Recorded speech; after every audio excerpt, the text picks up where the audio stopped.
po tayo. Ayan, ito po yung aking outfit. So, punta po tayo ng bayan, ng Marikina na naman. Again and again. Ayan, kasi maulan. May bagyo. Hindi na po ako mag-aano mga kailongga. Ang naliko, uy. Nilalamig po ako mga kailongga. Sombrero na lang po ako. Diba? Bye! Maya na naman. Kailongga tapos na tayo. Isa sa apartment natin dito sa kalabas na tayo. Mga kailongga, kalabas na tayo sa ating sadya. Walang naman yung itiing nila doon. Maghahanap pa ako ng matutulukan.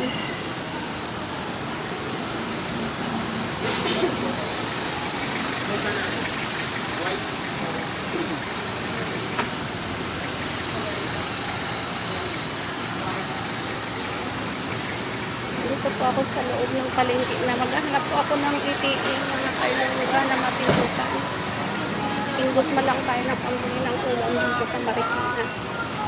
Kailongga. Malayo pa. Kakapagod. Yung bagyo pa naman, umuulan. Pero sige lang. Para sa ekonomiya ng pamilya. Mga kailongga. So muna tayo dadaan. Sa gitna ng palengke para yung ulan-ulan. Patay natin. Kailongga, tawid tayo dito. Pupunta tayo dun sa kabila.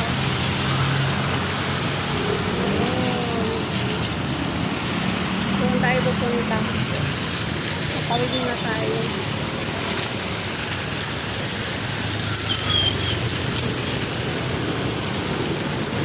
Yan po. Tatawid na tayo. Tapos sa kabila, tatawid ulit. Hindi lang tayo pakaka ng ano dito, ng tawid kasi bawal lang hindi tumawid sa tamang tawiran. Tatawid na naman tayo dito sa kabila. Eh wala pa, stop pa. Stop. Ay nakago pala yung mga sasakyan. Ayun nakago. Nakago yung kabila. Ayun 65 pa lang. Hindi tayo pwedeng tawid ng hindi sa tamang tawiran. Bawal dito sa Marikina, baka magwalis ka sa munisipyo nila. Kaya magbayad ka ng multa kapag mahuli kang hindi tumawid sa tamang tawiran. Mahigpit dito sa Marikina mga kailongga. Kailangan sundin ng nila, tamang tawiran. Pag mahuli ka, multa.